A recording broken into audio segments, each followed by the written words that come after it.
Olá, como vão as senhoras e os senhores? Eu espero que esteja tudo bem com todos vocês. No vídeo de hoje nós vamos fazer um pequeno teste. Eu vou aparecer com a minha imagem aqui no cantinho do vídeo. Como diria o Dianho, ai que lindo! Desculpa a brincadeira, pessoal.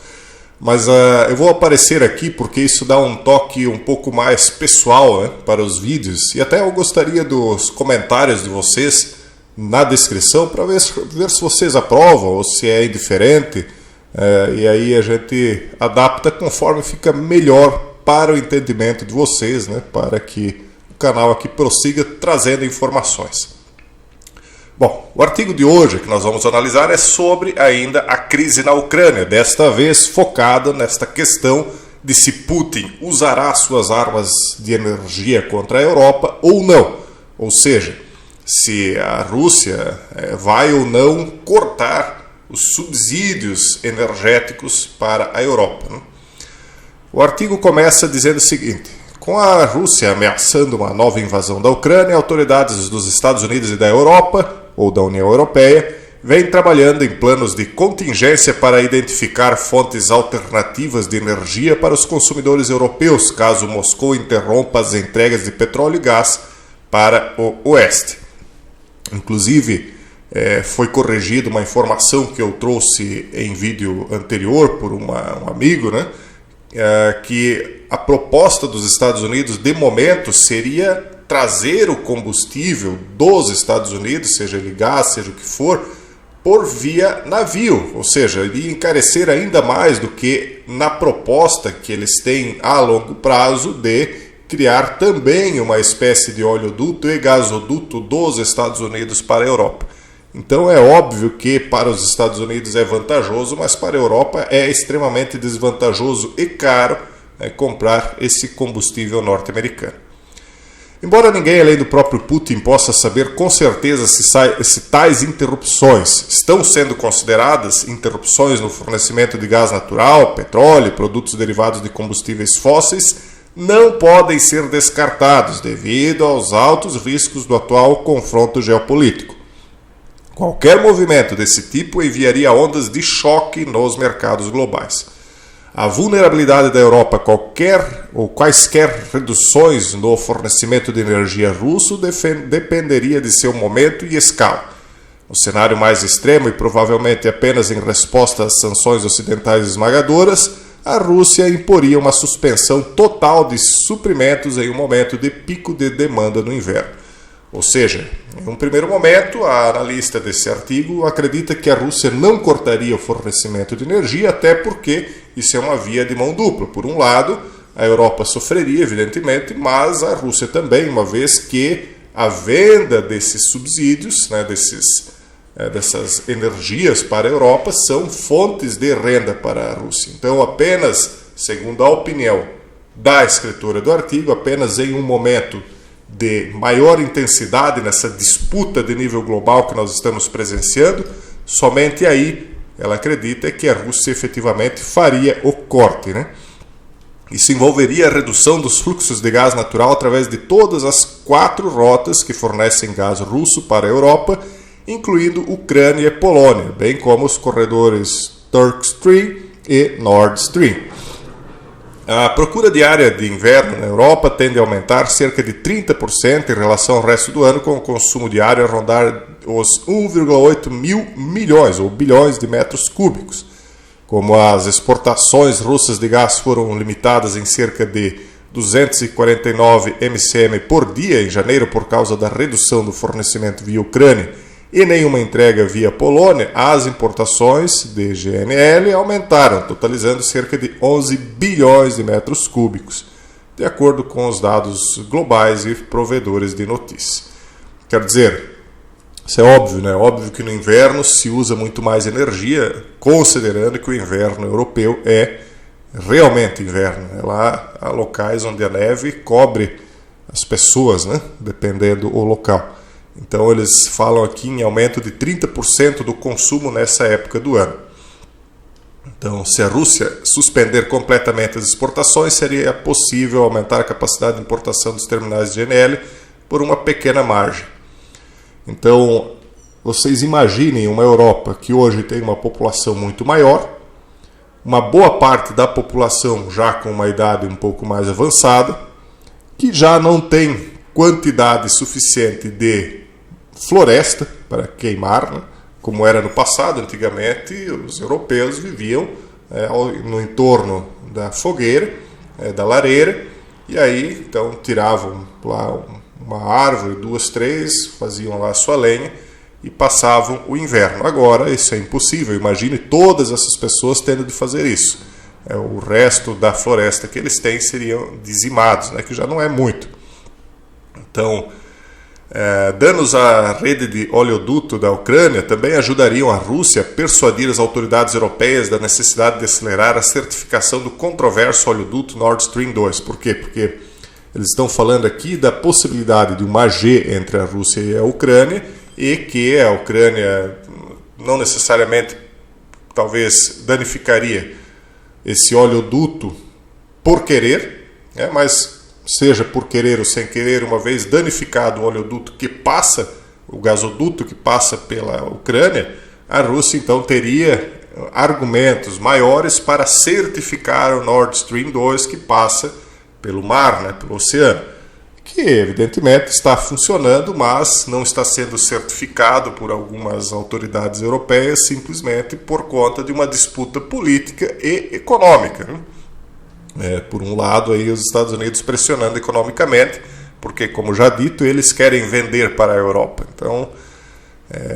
há também uma disputa econômica por trás disso, não apenas política, né? Então, uma redução nos fluxos causada por um possível ataque à infraestrutura que transporta petróleo via Ucrânia pode levar os preços do petróleo bem acima dos $100 por barril, em um momento em que os preços recordes da energia e a inflação crescente já estão afetando a economia global. Nós dependemos em muitas coisas ainda da Europa, né? Então você imagine a Europa sem poder produzir. Então eles falam de opções para a Rússia, caso ela não possa utilizar dessa estratégia de chantagear a Europa com a energia, porque ela não poderia cortar a energia sob pena de ela própria sair perdendo. Então eles citam aqui, outra opção para o Kremlin seria o ataque cibernético para desativar a operação de instalações de armazenamento ou a transmissão de eletricidade ou gás natural na Europa. Algumas redes na Europa Ocidental, que dependem mais de operações digitais, podem ser particularmente vulneráveis.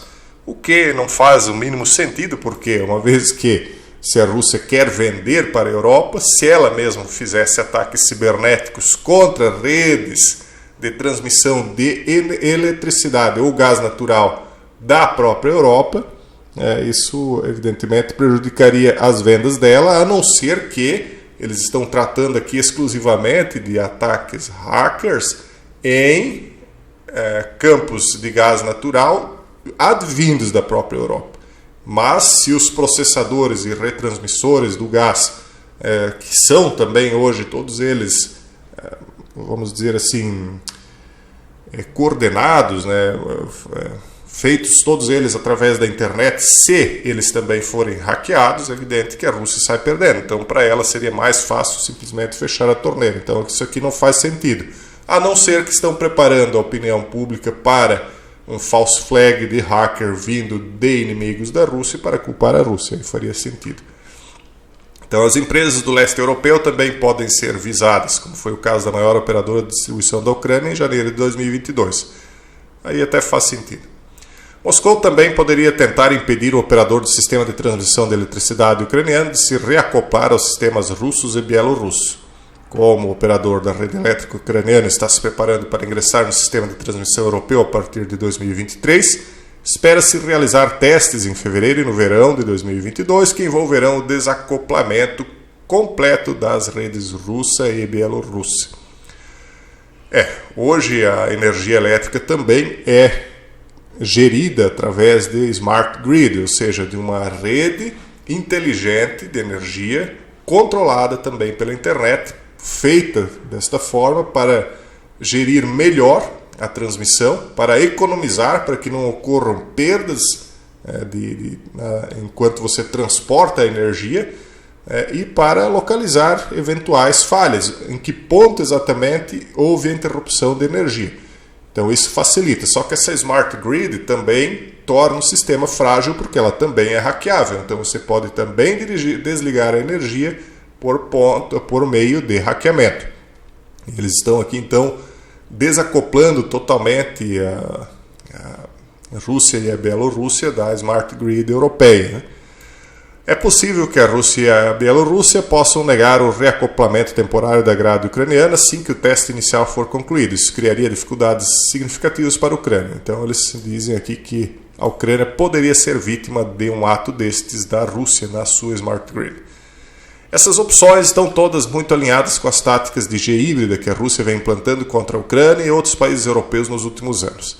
Embora grandes interrupções do fornecimento de energia da Rússia para a Europa devam ser consideradas, uma opção nuclear improvável desse estágio, há uma série de ferramentas relacionadas à energia disponíveis para o Kremlin que seriam suficientes para espalhar o pânico em um momento em que os mercados de energia estão já no limite.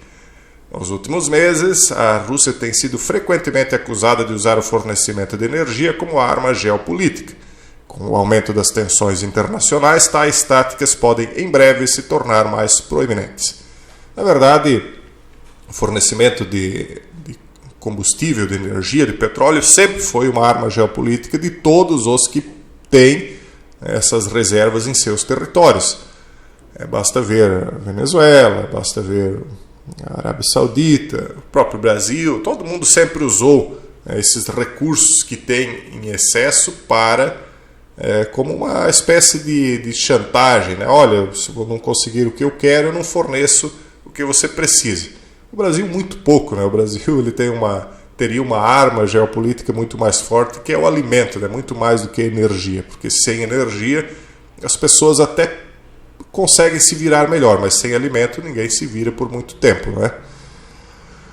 Então, é por isso também, por conta dessa possibilidade deles utilizarem energia como arma geopolítica, que nós estamos vendo uma parte dos motivos pelo qual nós estamos vendo essa ascensão do que eu tenho chamado de Green Man, que é essa ideia do homem verde, desse movimento ecológico rumo à Agenda 2030, porque uma vez que você ataca essa ideia de consumo de energia, que você tenta derrubar o consumo de energia, especialmente de petróleo, você vê que os líderes ocidentais estão, na verdade, atacando seus principais adversários, porque a maioria dos adversários do globalismo liberal são países que são riquíssimos em petróleo, basta observar com um mínimo de atenção.